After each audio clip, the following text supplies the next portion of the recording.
here from the beautiful Carolina Beach in North Carolina. So today I'm going to show you how to make these really cute and comfortable pants that I'm wearing now. They're so flowy and pretty, so I really hope you enjoyed the tutorial. Let's get sewing! To make your palazzo pants, you'll need about 2 yards of a light to medium weight stretch knit fabric. I had a little left over for another project, so make sure to subscribe so you don't miss it. We're using yoga pants for our template, so lay them so the back side is facing up and then fold them in half so now half of the front is facing upward. Smooth them out, adjusting the leg and crotch seams so they're laying flat and you're accurately seeing the shape that makes up the front leg of the pants. Fold a portion of your fabric over, making sure you've laid it out so that it will stretch in the direction I've placed the arrows here, and if you have stripes, make sure they're lined up evenly for neatness. Lay your pants onto the double layer of fabric and pin them into place. Cut around your pants, leaving a 1/2 inch extra for seam allowance around the crotch and hip areas, and then at least 1 inch of seam allowance around the legs to create that flowy style. Fold over the waistband and cut 1 inch above that too. You'll see later on that I actually did have to do some fit adjustments because the fabric I used was so stretchy they wound up being too loose, but I still always cut with extra room for seam allowances because you can always trim down the fabric later if it's too large, but you can't add more fabric if you cut it too small, so that's just a good rule of thumb to remember. You'll now have your 2 front leg pieces cut out, so we need to cut out the back pieces. This time lay your yoga pants back out with the front side facing up and fold them in half so half of the back will be facing upward. Smooth them out just like you did for the front, but you may have to do some extra adjusting to get that crotch seam to lay flat because it's actually slightly differently shaped and larger than the front was to allow room for your behind.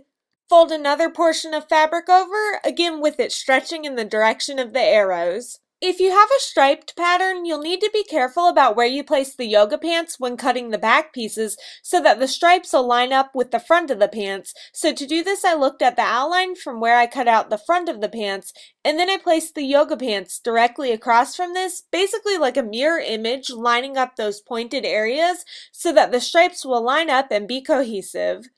Pin the pants down and cut out the top section just like you did for the front with an extra inch above the waistband and a 1/2 inch along the crotch and hip. And then I recommend actually laying one of the front pieces you cut out earlier onto the fabric to use as a guide to make sure the legs themselves are the same shape. Like I mentioned earlier, and as you can see here, the crotch areas are slightly different sizes, but we want the legs to be identical. So now you'll have 2 back pieces, which are pictured on the left, and 2 front pieces, which are on the right. Lay your back pieces so the correct sides are facing together. Take care to line up those stripes and then pin and sew along the curved crotch area. With this and all of the seams, sew with a ballpoint needle and a stretch stitch or a zigzag stitch using a 1/2 inch seam allowance and back stitching at the beginning and end. The stretch or zigzag stitch is important because it'll allow the seams to be stretched, whereas if you use a regular straight stitch, the seams will actually break when you put the pants on, and nobody wants that. Pin and sew the 2 front pieces the same way, and you can see here how the seams stretch thanks to that stretch stitch. Open up both sets of pants and then lay the front and back pieces together with the correct sides of the fabric facing. Then you'll want to match up the crotch seams and pin them together. Beginning on either side of the crotch seam, pin all the way down the inner seams of the legs, and again, if you're using stripes, make sure to keep those stripes lined up. Stitch all the way around the inner seam from the ankle up to the crotch and back to the other ankle, again using a 1/2 inch seam allowance and the same stretch stitch. Once the inner seam is sewn, pin together the outer legs of the pants and then sew them together along those outer seams, and then you'll have something you can try on. As I mentioned in the beginning, I did have some fit issues, but I wanted to show that and not edit it out because sewing is always a learning process. I realized they're too big because my fabric was very lightweight and extremely stretchy, so that extra give in the fabric just caused them to be too big on me. But this is an easy fix, so go ahead and try them on inside out if yours don't fit quite like you want, and then pin one side in so that it will fit properly along the hip. Take them off and trim them down about a 1/2 inch outside of the pins and then stitch where you had the pins. Fold your pants in half and use the newly sewn side as a guide to trim down the other side exactly the same way, and then stitch that side in place too, and voila! Your pants fit perfectly. For the waistband, measure the width of the waist of your pants. Mine's about 17.5 inches, and then subtract 1.5 inches from that number, so 16 inches for me, and cut 2 rectangles using that newly calculated number as the long side, and they should each be 8 inches tall. And make sure the fabric stretches in the direction of these arrows. Lay the rectangles together with right sides facing together, and then pin and sew along the shorter sides. Fold one of the raw edges down to meet the other raw edge, so now your band is folded down in half. The reason the waistband is smaller than the pants is to keep them snugly around your waist since we're not using any elastic. Slide the waistband around the waist of your pants, lining up all the raw edges, and then match up the side seams of both the band and the pants and pin them all together.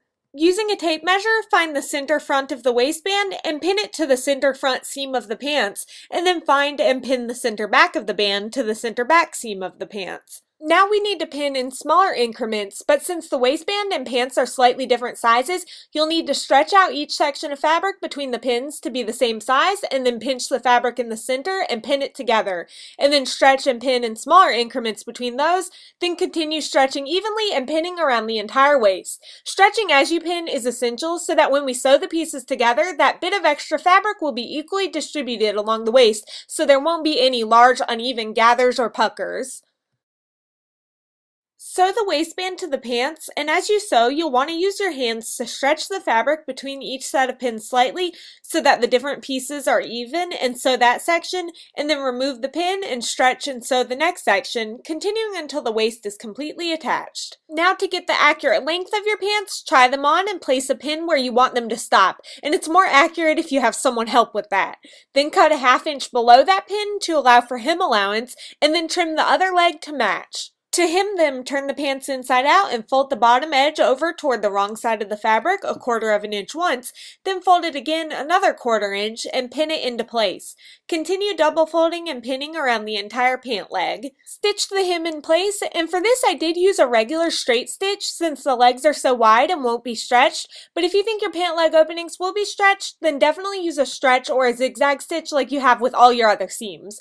Hem both legs and you're all done with this great pair of flowy Palazzo style pants. I made a casual beachy pair, but you can change to a fancier fabric for an elegant style. Thank you so much for watching, and don't forget to subscribe for more videos, and I'll see y'all soon!